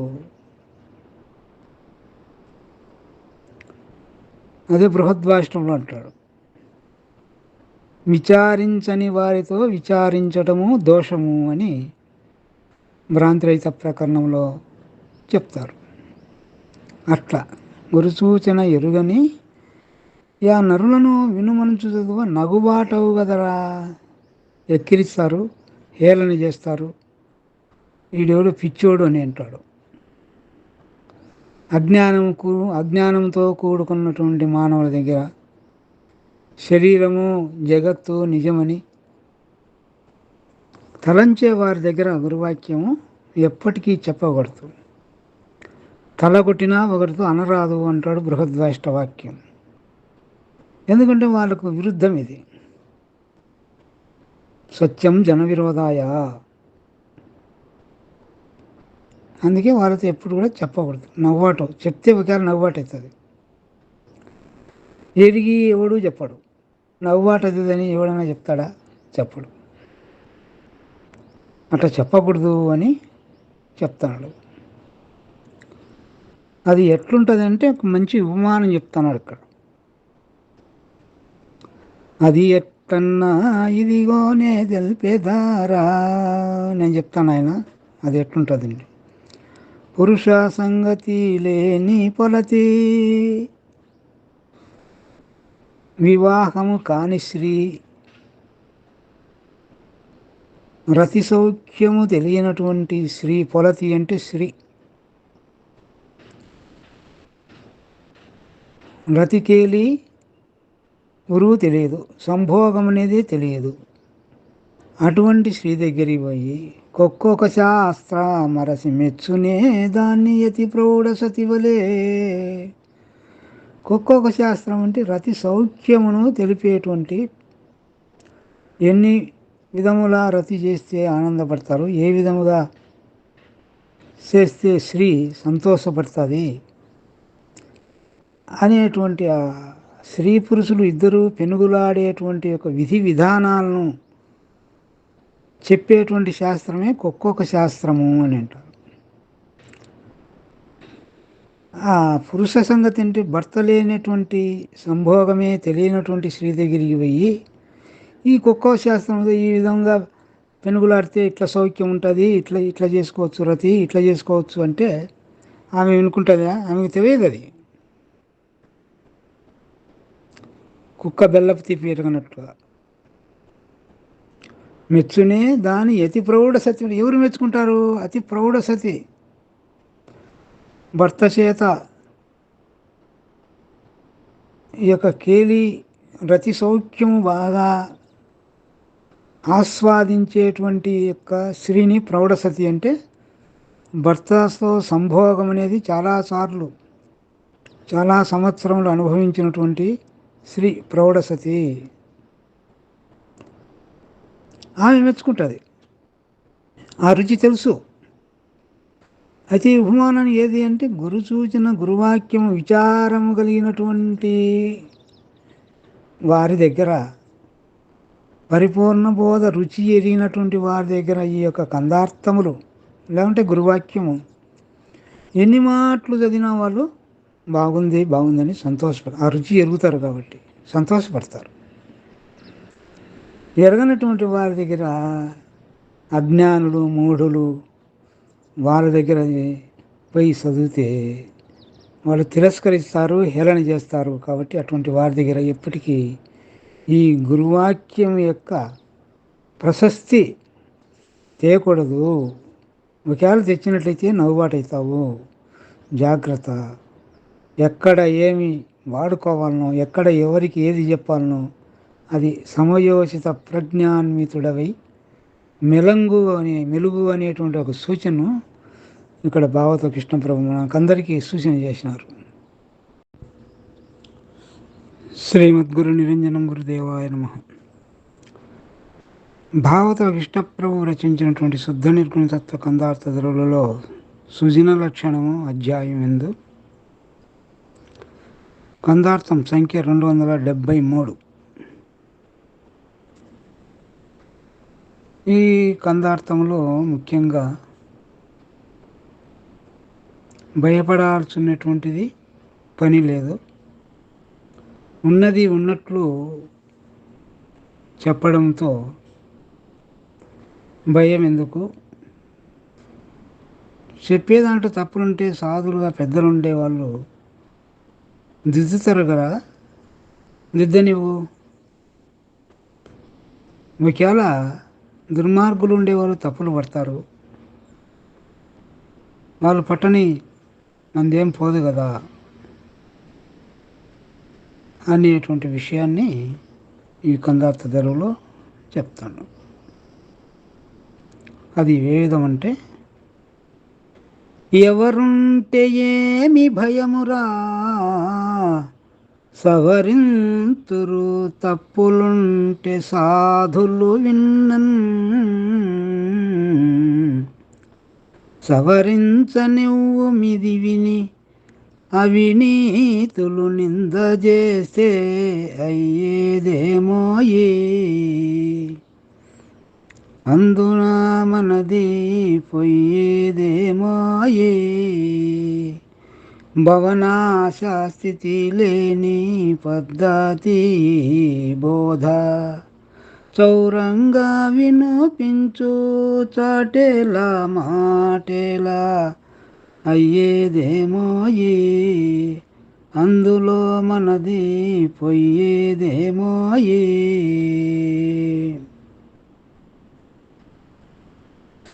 ఎవరుంటే ఏమి భయమురా?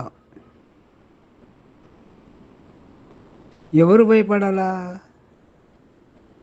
అసత్యవాది భయపడాలి. సత్యవాది ఎందుకు భయపడతాడు? ఈ పరిపూర్ణ బోధని గురువు చేత విని భ్రాంతిరహితమైనటువంటి పద్ధతిని మళ్ళీ 10 మందిలో చెప్పేదానికి, గురుపుత్రులలో చెప్పేదానికి భయపడాల్సిన పనేమి? లేక సభల్లో చెప్పేదానికి భయమేమి? ఉన్నది ఉన్నట్లు చెప్పేవానికి భయం ఎందుకు? లేనిది ఉన్నట్లు చెప్పేవానికి భయం. ఎప్పుడు దొంగతనం బయటపడుతుందో, ఎక్కడ దొంగతనం బయటపడుతుందో అని వానికి భయం ఉండాలి. కానీ మనకేం భయము? ఉన్నది ఉన్నట్లు చెప్తాం కదా, అది చెప్తాను. ఎవరుంటే ఏమి భయమురా, సవరింతురు తప్పులుంటే సాధులు విన్నన్, పెద్దలుగా ఉండేటువంటి వారు నీ మాటలు వింటే, నీ మాటల్లో ఏదైనా కొంచెం దోషం ఉన్నట్లయితే వారు సవరణ చేసి చక్క చేస్తారు కదా. పెద్దల పని చక్క చేస్తారు. దుర్మార్గులు తప్పులు పడుతుంటారు, లేనిదే తప్పులు పడుతుంటారు. కాబట్టి పెద్దలు సవరించేటప్పుడు నువ్వు వద్దని చెప్పగాకు, సవరించు. సవరించ నువ్వు సవరించమని చెప్పు. అట్లా కాకుండా ఇది విని అవినీతులు నింద చేస్తే అయ్యేదేమో ఈ అవినీతులు దుర్మార్గులుగా ఉండేటువంటి వారు లేనిదే తప్పులు పడితే మందేం పోతుంది, మనది పోదు కదా. వాడు తప్పులు పడితే పట్టండి. ఏని మీద భయానికి ఒక్కొక్కరు మరుగుతే ఏమవుతుంది? అవి మరుగుతాయి, నాకన్నా పెద్ద జంతువు అని. అంటే దుర్మార్గులు బహు చక్కగా బోధ చేస్తున్నాడు, మన బోధ ఆ బోధ మీద ముందర నిలవదని అసూయ ద్వేషపరులై తప్పులు పడతారు. తప్పులు పట్టేంత మాత్రాన మన బోధకి ఏమైనా వంకర వస్తుందా? రాదు కదా అంటున్నాడు. అందులో మనది పోయేదేమో ఈ మనదేం పోతుంది? మనది కాదు ఇది బోధ. శివరామదీక్షులు చేసినటువంటి బోధ. నేను మీరు అనేటువంటిది లేదు. అహంకారం మమకారములకు తావు లేదు. వాళ్ళు ఎన్నంటే మనకేముంది, మనకు అంటుకోవు కదా. అందులో మనది పోయేదేమో ఈ ఎటువంటి బోధ ఇది? భవనాశతి లేని పద్ధతి ఈ బోధ. ఈ బోధలో ఏముంది అంటే భవము, నాశము, స్థితి లేనటువంటి పద్ధతి ఈ బోధ. పుట్టేది ఏదో, పెరిగేది ఏదో, సచ్చేది ఏదో అదాని రహితం చేసేటువంటి బోధ ఇది, పరిపూర్ణ బోధ. ఏమిటిది? నేను అనే ఎరుక పుడుతుంది, పెరుగుతుంది, సత్తుంది. ఆ ఎరుక లేనటువంటి బోధ, ఎరుక రహితపరిచేటువంటి బోధ. హరిదర్శిత కరిరీతి. ఏనుగుకు కలలో సింహం స్వప్నమైతే మళ్ళీ అది మేల్కోలేదు. అటువంటిది కదా ఈ బోధ. భ్రాంతిరహితమైనటువంటి బోధ, పరిపూర్ణ బోధ.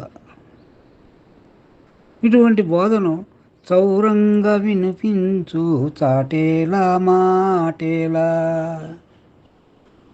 చౌరంగా అంటే చెవులకు ఇంపు కలిగేటట్టుగా అని ఒక భావం. చౌరంగా అంటే చౌరస్తా అంటే 4 రస్తాలు, 4 విధాల. చౌరంగా అంటే 4 విధాల. ఈ బోధలో వాచ్యార్థం ఉంటుంది, లక్ష్యార్థం ఉంటుంది, అనుభవార్థం ఉంటుంది, నిశ్చయార్థము ఉంటుంది. 4 రకములైనటువంటి స్థితులు, పద్ధతులు ఉండేటువంటి ఈ బోధ.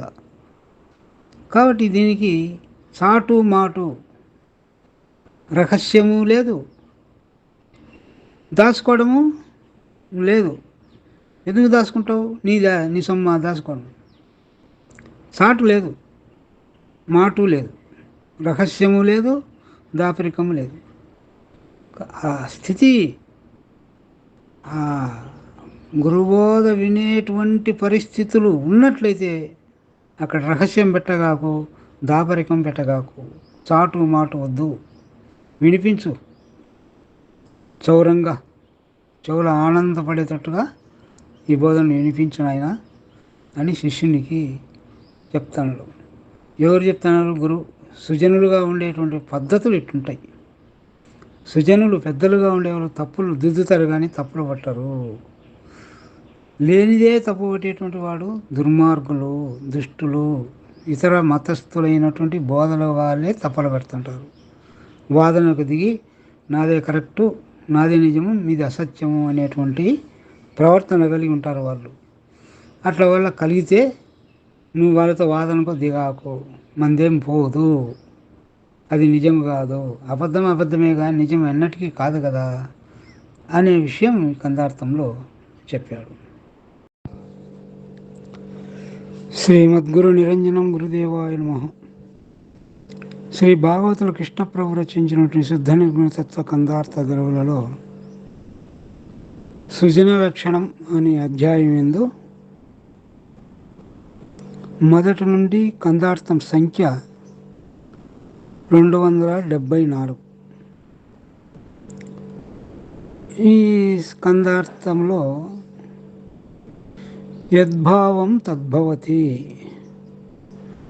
నీవు ఏ భావంతో ఉంటే ఆ భావం గోచరిస్తుంది. తాను దొంగైన పొరుగు నమ్మదు అని. అట్లా ఏ తరగతి వాళ్ళు ఆ తరగతి వాళ్ళని మెచ్చుకుంటారు అనే అర్థం వచ్చేట్టుగా ఈ కందార్థ ధరువులో ఉంది. అది ఎలాగంటే, పుట్టింట బిడ్డ బహుగా దిట్టయుండినను ఎవరు తిట్టరు భువిలో, పుట్టింటి వారు కోడలు దిట్టయినను అత్తవారు తిట్టేరు సుమ్మి, చేతుల కొద్దీ కొట్టేరు సుమ్మి, అటుంవలే బాహు దిట్టైన శిష్యుని తిట్టాడు గురుమూర్తి, ఒట్టి వారు చూస్తే తిట్టేరు సుమ్మి, చేతుల కొద్ది కొట్టేరు సుమ్మి.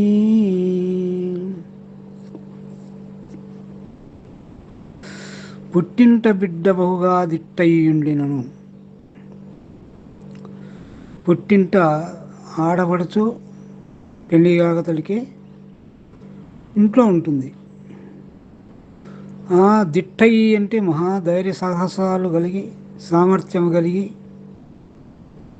గొప్పగా ఉంటుంది. గొప్పగా ఉంటే దాన వాళ్ళంతా మెచ్చుకుంటుంటారు. గొప్పది ధైర్య సాహసము కలిగినటువంటిది అని. దిట్టయి అంటే దిట్ట అంటే సాహసము, ధైర్యము, సామర్థ్యం అని అర్థాలు ఉంటాయి. ఎవరు తిట్టరు భూమిలో, పుట్టింటూ బాగుండే వాళ్ళని ఎవరు తిడతారు? అల్లరి పుల్లరిగా ఉంటే తల్లి అడుస్తుంటుంది. నువ్వు ఇట్లా పనులు లేకుండా, పనులు నేర్చుకోకుండా ఈ ధర్మలే ఆటాడితే రేపు అత్తగారింటికి పోయినప్పుడు మీ అత్తగారు ఊరుకుంటారా? మీ అత్తగారు నన్ను దూషిస్తారు, తల్లి నేర్పిందా లేదా పనులు నీకు, ఇట్లా అట్లా. కానీ అన్ని పనులు చేయగల సామర్థ్యం ఉండి సాహస ధైర్యవంతురాలు ఎవరు తిట్టారు? ఎవరు తిట్టరు, గౌరవంగా చూసుకుంటారు. కానీ ఈ పిల్లే అత్తగారింటికి పోయినప్పుడు వాళ్ళు ఏం చేస్తారు? పుట్టింటి వారు కోడలు దిట్టైనను అత్తవారు తిట్టేరు సుమ్మి, చేతుల కొద్దీ కొట్టేరు సుమ్మి. ఈ ఈ యొక్క నాగరికత కాలంలో పెద్దగా కానరాదు, కానీ పూర్వం ఒక 50 ఏళ్ళకు అవతల కోడలు ఎన్ని పనులు చేసినా కానీ అత్తకు సహించేది కాదు. కొట్టడము తిట్టడము ఆ కాలంలో ఉన్నది. ఈ కాలంలో కొట్టేది లేకుండా తిట్టుతారేమో. అప్పుడు కొడుతున్నారు, చెంప పెట్టి రెండేట్లు వేస్తున్నారు. ఉమ్మడి కుటుంబాలు ఉండి భర్త ఏమనేవాడు కాదు, ఎవరు ఏమనేవాడు కాదు. ఆ కాలంలో అట్లా కృష్ణప్రభు సుమారు 150 ఏళ్ళకు పూర్వం వాడు కాబట్టి ఎక్కువగా జరుగుతుండే అది. అది ఉపమానం ఇక్కడ తీసుకున్నాడు. ఎందుకంటే సజాతీయములు ఆకర్షింపబడును, విజాతీయులు వికర్షింపబడును అనింది. సమానమైనటువంటి సామర్థ్యం ఉండే వాళ్లకు మెచ్చుకుంటారు, అట్లా కానేళ్ళు దాన్ని దూషిస్తూ ఉంటారు. పుట్టింట్లో ఉండే బిడ్డ మనది అనుకొని వాళ్ళ తల్లిదండ్రులు వాళ్ళు ఏమన్నారు? అత్తవారు ఇది ఎవరో కోడలు వేరే ఇంటి వచ్చింది, తనది కాదు కదా అని ఈర్ష్యాద్వేషములు ఉన్నప్పుడు ఒప్పులునే అవి తప్పులుగా కనపడి తిట్టడం కొట్టడం జరుగుతూ ఉంటుంది. అందుకే వేమని అంటాడు, ఏమంటాడు? ఓగు నోగు మెచ్చు నొనరంగ సుజ్ఞాని భావమిచ్చి మెచ్చునా పరమలోబ్ధు పంది బురద మెచ్చు పన్నీరు మెచ్చునా విశ్వదాభిరామ వినురవేమ. దుర్మార్గుడు గోగును మెచ్చుకుంటాడు. అయితే ఈ దుర్మార్గుడు సన్మార్గుని యొక్క భావమును తీసుకొని మెచ్చుకుంటాడా? మెచ్చుకోడు. అట్నే మంచిది అయినా కానీ పన్నీరు పంది మెచ్చుకోదు, అది బుడతనే మెచ్చుకుంటుంది అనే భావం. యద్భావం తద్భవతి. ఏ భావం ఉంటే ఆ భావం. లోకంలో దొంగను మెచ్చుకుంటాడు, వ్యభిచారిని మెచ్చుకుంటాడు, సజ్జనునే మెచ్చుకుంటాడు. సజ్జనుడు దుర్మార్గుని మెచ్చుకోలేడు, దుర్మార్గుడు సజ్జనుని మెచ్చుకోలేడు. అదే ఇక్కడ పరిపూర్ణ బోధను ఎరిగి సంఘము విడిచినటువంటి మహాత్ముడు అటువంటి వాణి గురుమూర్తి చూస్తే మెచ్చుకుంటాడు బాగా. తను చెప్పినటువంటి బోధ సక్రమంగా వినియోగించుకొని స్థితి పొందినాడని. అటుంవలని బహు దిట్టైన శిష్యుని తిట్టడు గురుమూర్తి. దిట్ట పరిపూర్ణ బోధలో దిట్టయినడు. గురువు ఎంత సూచన చేసి అంతా ఎరిగినటువంటి మహాత్ముడు శిష్యుడు. తిట్టయిన శిష్యుని తిట్టడు గురుమూర్తి. ఎందుకు తిట్టాడు? మెచ్చుకుంటాడు. ఇంకా అయితే గురుమూర్తి తిట్టకున్నా కూడా ఒట్టివారు చూస్తే తిట్టేరు సుమ్మి. ఒట్టివారు పరిపూర్ణ బోధ ఎరగనటువంటి వారు, జనన మరణ ప్రవాహంలో ఉండేటువంటి వారు, శరీర జగత్ భ్రాంతి ఉండేటువంటి వారు మెచ్చుకోరు. వాళ్ళు ఎందుకు మెచ్చుకుంటారు? యథార్థవాది లోక విరోధి. లోకం ఒక రకము, పరిపూర్ణ బోధ ఎరిగినటువంటి వారు ఒక రకము. కాబట్టి ఎప్పుడూ విజాతీయాలై, దక్షిణ ధ్రువం ఒకటి, ఉత్తర ధ్రువం ఒకటి. కాబట్టి మెచ్చుకోరు ఇతరులు. ఒట్టివారు అంటే లోకులు మెచ్చుకోరు. గురుమూర్తి మెచ్చుకున్నట్లుగా వాళ్ళు మెచ్చుకోరు. ఎందుకు మెచ్చుకోరు? బాహ్య సౌందర్యం చూసేటువంటి వారు లోకులు, అంతర్సౌందర్యం చూసేటువంటి వారు పెద్దలు. లోపల భావమును చూసి మెచ్చుకుంటాడు గురుమూర్తి. ఈ పై వ్యవహారమును చూసి మెచ్చుకుంటారు లోకులు. వీళ్ళకు వాళ్ళకు తేడా, విరుద్ధ స్వభావం. యద్భావం తద్భవతి. నీ భావం ఎట్లుంటే అట్లే జగత్తు కనపడుతుంది. మతి ఎంతో గతి ఎంత అని ఒక సామెత. ఆ విధంగా ఇక్కడ ఈ యొక్క కందార్థ తెలుగులో ఇద్దరికి ఉండే తేడాను చెప్పినాడు.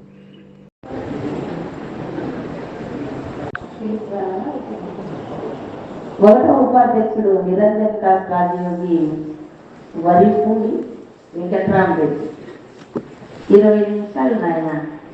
గుడిపాడు గ్రామం, దువ్వూరు మండలం, కడపల్లి.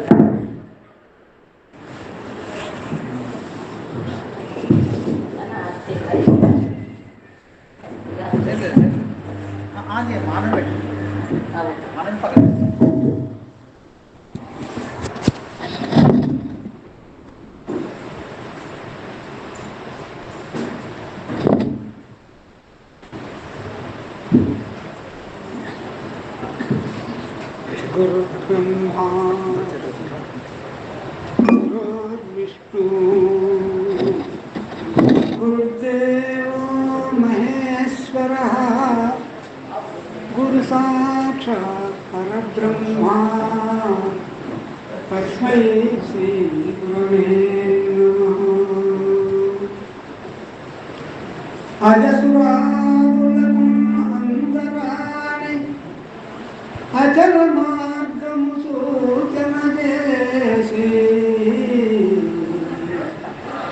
ఇర్కును విశాలమును గాని పదంబునిచ్చి మమ్మేలడి హరిహర వందనీయుడైన శ్రీ నిరంజనం వేనాటి వీరారెడ్డి సద్గురు స్వామి పదాబ్జములకు సాగినబడి మృక్కువాడ పునర్జన్మంబు లేకుండగను పునర్జన్మంబు లేకుండగను.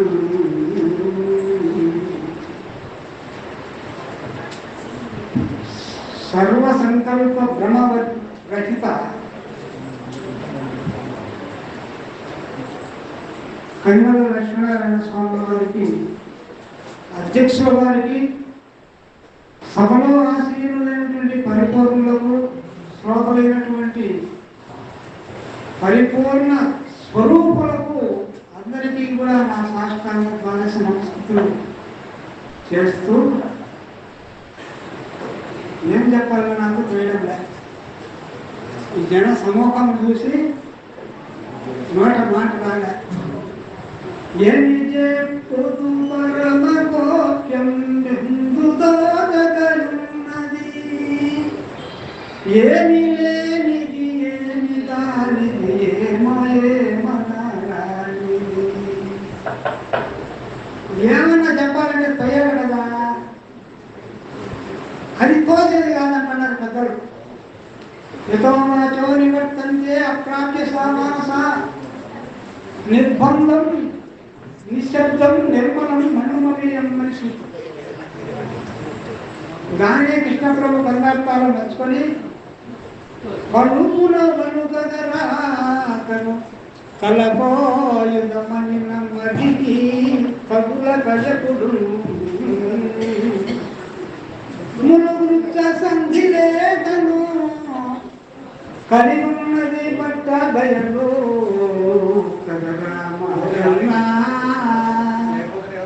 ఇదిగో చూడు కదలాదో పలుకన్నా పలుకు కాక తల పన్నా తెలు కాక సరియండలా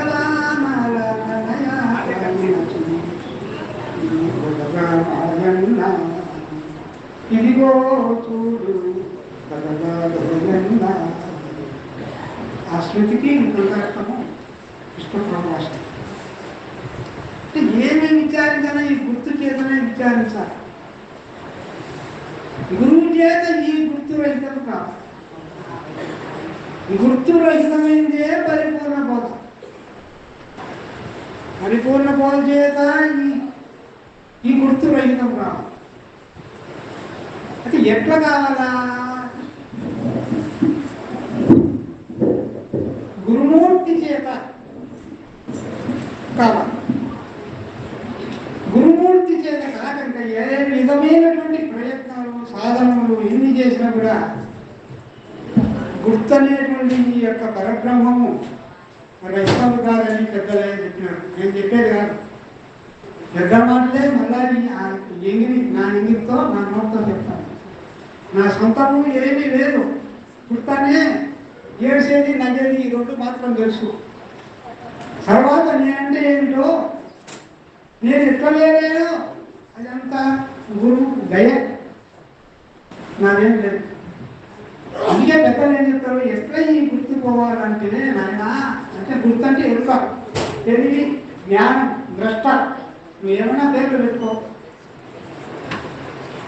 ఎరుక కనకుదా విడిపోను, ఎరుకను విడిపించలేదు దాత్రిని ఎవరు.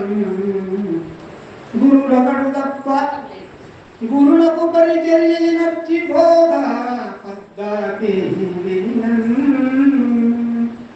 తిరిగి రాని పద్ధతి.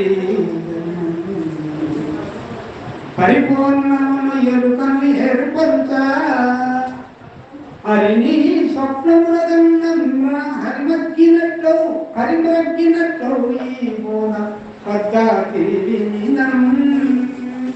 తిరిగి రాని పద్ధతి.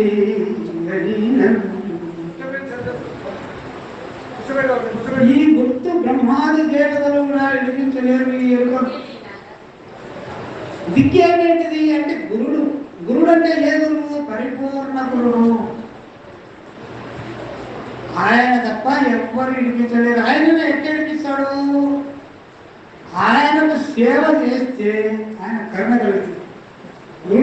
గురులకు పరిచర్య నచ్చి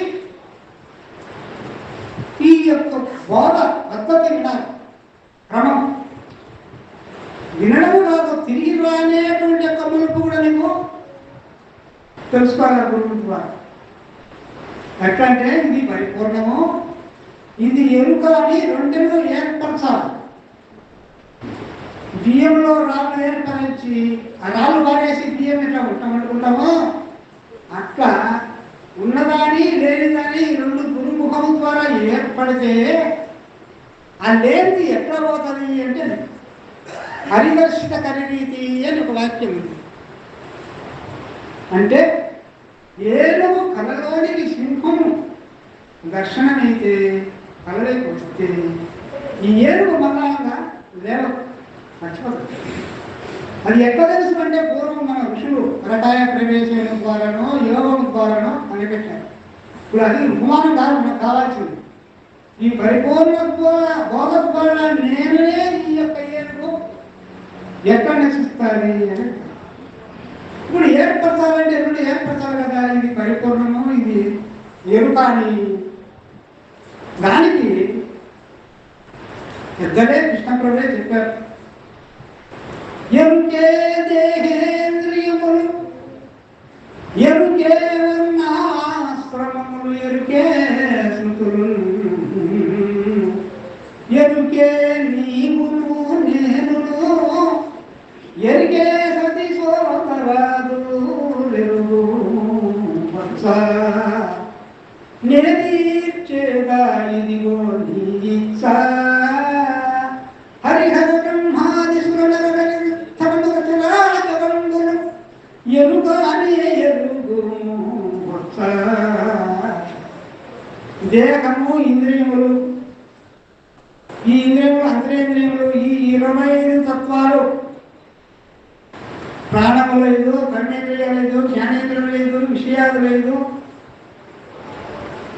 అంతరేంద్రియ మనోబుద్ధి చిత్త అహంకారములు, వీటినన్నింటినీ కూడుకొని ప్రత్యేకంగా వీటిని నడిపించేటువంటి ఆ యొక్క తెలివి జ్ఞానము ఏదైతే ఉందో ఇదంతా ఎరుక సమ్ముఖమే. ఎరుక వల్లనే ఎరికే వర్ణము ఆశ్రమము. వర్ణము అంటే నానార్థాలలో వర్ణాలు, వర్ణమాల అంటే అక్షరములు. తెలుగులో అయితే 56 అక్షరాలు, సంస్కృతంలో అయితే 50 అక్షరాలు. ఏంటి అంటే వర్ణము జాతులు, బ్రాహ్మణ, క్షత్రియ, వైశ్య, శూద్ర, ఈ 4 జాతులు ఎరికే. ఎరికే వర్ణ ఆశ్రమములు, గృహస్థాశ్రమము, వానప్రస్థాశ్రమము, సన్యాసాశ్రమము, బ్రహ్మచర్యము, ఈ 4 కూడా ఎరుక స్వరూపమే. ఇవి కాదు శృతులు. శృతులు అంటే వేదములు, ఉపనిషత్తులు ఎన్ని ఉన్నాయో అవన్నీ. శ్రీమద్గురు నిరంజనం గురుదేవాయ నమః. శ్రీ భాగవతులు కృష్ణప్రభు రచించినటువంటి శుద్ధ నిర్గుణతత్వ కందార్థదులలో సుజన లక్షణం అధ్యాయం యందు మొదటి నుండి కందార్థం సంఖ్య 275. సుజన లక్షణం కాబట్టి సుజనులైనటువంటి వారు ఎట్లుంటారు అనేది ఈ కందార్థంలో చంద్రుని, సముద్రాన్ని ఉపమానముగా తీసుకొని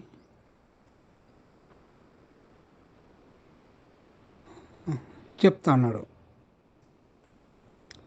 ఎట్లా చెప్తున్నాడు?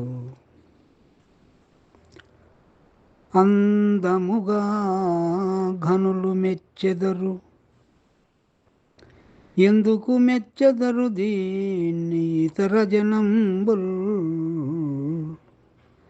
చంద్రుడు దయమందిన సింధువు చెలరేగినట్లు చెలగునే చెర్లు, కోనేర్లు నూతులు బావులేలు, మందాయానల పొందు మగవారేను తీజేతు, ఎందుకును తీజేతోరిల చండ పురుషులు చెలగునే చెర్లు కోనేర్లు నూతులు బావులు ఏర్లు. అంధముగా గనులు మెచ్చెదరు. ఘనులు అంటే ఎవరు? పరిపూర్ణము బోధ తెలిసినటువంటి మహాత్ములు. వాళ్ళు మెచ్చుకుంటారు ఏదాని ఈ కందార్థతలను లేక పరిపూర్ణ బోధను. ఏ పరిపూర్ణ బోధ చేత కృతార్థులైనారో అటువంటి వారు పరిపూర్ణ బోధను మెచ్చుకుంటూ ఉంటారు. కానీ ఇతర జనములు మెచ్చుకోరు. సత్యం జన విరోధాయ అసత్యం జనరంజకం. ఇతరులెవరు? పరిపూర్ణులు కానటువంటి వారంతా ఇతరులే. వాళ్ళే మెచ్చుకుంటారా? మెచ్చుకోరు అని. దానికి ఉపమానం, చక్కటి ఉపమానం చెప్తాను. చంద్రుడు దయమందిన సింధువు చెలరేగినట్లు. చంద్రుడు ఉదయమందిన అంటే ఇక్కడ చంద్రుడు పొడిచిన అని కాదు. చంద్రుడు 14 రోజులు క్షీణిస్తూ 14 రోజులు పెరుగుతూ వృద్ధి పొందుతూ వృద్ధి పొంది పొంది పౌర్ణమని క్షీణించి క్షీణించి అమావాస్య అని నెల రోజులు ఈ తిప్పలు ఉండే చంద్రునికి. పెరగడము, నశించడం. ఈ నెల రోజులు అంతో ఇంతో పొడుస్తానే ఉంటాడు, కనపడుతూ ఉంటాడు చంద్రుడు. కానీ ఇక్కడ పౌర్ణమి నాడు ఉదయించినప్పుడు మాత్రమే సింధువు అంటే సముద్రము ఉప్పొంగుతుంది, కొంచెం పైకి లేస్తుంది. ఎందుకు అంటే సంపూర్ణముగా చంద్రుడు ఉన్నప్పుడు మాత్రమే ఉప్పొంగుతుంది. బహుళ చతుర్దశి కానీ శుద్ధ పాడ్యమి రోజు కానీ అప్పుడు ఒక్కొక్క కళే తక్కువ ఉండేది పౌర్ణానికి, కానీ అప్పుడు ఉప్పొంగదు. సంపూర్ణ స్థితిలో చంద్రుడు ఉన్నప్పుడు సంపూర్ణ జలం ఉండేటువంటి ఈ సింధువు అనే సముద్రము పైకి వస్తుంది. ఇంకా ఏమిటి అంటే కొంతమంది పాలసముద్రమును మధించేటప్పుడు లక్ష్మి చంద్రుడు ఉదయించినాడని, అంటే ఒక వరుసకు కుమారుడు కావాలి సముద్రునికి చంద్రుడు. అట్లా తన కొడుకు వచ్చినాడని ఆ ముద్దు పెట్టుకోవడానికి పైకి లేస్తుంది కొంచెము అని కొంతమంది ఉపమానం. ఆకర్షణ. జలగ్రహము చంద్రుడు, ఈ సంపూర్ణ జలము సముద్రం. అందుకే రెండుకు అవినాభావ సంబంధం ఉంది కాబట్టి కొంచెం అట్లా పైకి లేస్తుంది. కానీ సముద్రము ఉప్పొంగినట్లుగా కొదమై ఉండయి, అవి నీళ్ళే. ఎక్కడెక్కడ ఉండయి? తెలుగునే చెరువులు అని రైతులు నీరు వచ్చేటువంటి వంకకు కానీ ఆ తగ్గులు కానీ ఒక చెరువు కట్టుకుంటారు. అవి నీళ్ళు నిలబెడితే ఈ పైర్లు పెట్టుకోవడానికి, వరి మొదలైన పైర్లు పెట్టుకోవడానికి దానికి తూము పెట్టి ఆ నీళ్ళు సంవత్సరము కొన్ని 6 నెలలు కొన్ని 3 నెలలు కొన్ని నిలబడతాయి. అక్కడ చెరువులు కట్టుకుంటారు. అక్కడ నీళ్ళు ఉంటాయి, ఆ చెరువులు అంటారు దాంట్లో. కోనేర్లు నూతులు బావులు ఏర్లు. కోనేర్లు అంటే ఆ పొలాల్లో చిన్న చిన్న వంకల దగ్గర జంతుజాలంలోని దిగి తాగేదానికి, మానవులు తాగేదానికి కోనేర్లు అంటే చుట్టూరు లోపలికి జలం దగ్గరికి పోయేంతవరకు తాపలు ఉంటాయి, చుట్టూరు తాపలే దాంట్లో కోనేర్లు. నూతులు అంటే బావులు, దిగుడు బావులు కొన్ని ఉంటాయి, చేతుకుడు బావులు కొన్ని ఉంటాయి. నూతులు బావులు ఏర్లు ఏర్లు నదులు, ఏర్లు అంటే నదులు, నదుల్లో ఉంటాయి నీళ్ళు. కానీ ఇక్కడ నీరే, సముద్రం ఉండేది నీరే. ఇంకా ఇక్కడ స్వచ్ఛమైన నీరు ఉంటుంది, సముద్రంలో ఉప్పు నీరు ఉంటుంది. ఉప్పు నీరు ఉండినా కూడా అది గొప్పదైన నీరు కాబట్టి చంద్రునికి ఆకర్షణ. ఇక్కడ కొద్ది కొద్దిగా ఉంటాయి. ఎక్కడ చెర్లల్లో కానీ, కోనేరులలో కానీ, బావుర్లో కానీ, ఏర్లలో కానీ. నూతులు అంటే దిగుడు బావి, బావి అంటే చేదుడు బావి. ఈ రెండుకు తేడా. ఇక్కడ నీళ్ళుని స్వచ్ఛంగా ఉన్నా కూడా ఈ పొంగవు, సముద్రం తిన్న పొంగవు. ఎందుకు? సంపూర్ణత్వం లేదు ఇక్కడ. అదే విషయం మాదిరిగా ఇంకొక ఉపమానం చెప్తున్నాడు. మందాయానలా పొందు మగవారేను తీజేతురు, ఎందుకును తీజేతూరిల షండ పురుషులు.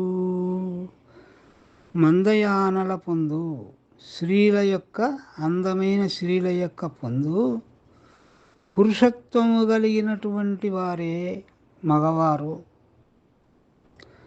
వాళ్ళు కోరుకుంటారు స్త్రీల యొక్క పొందును.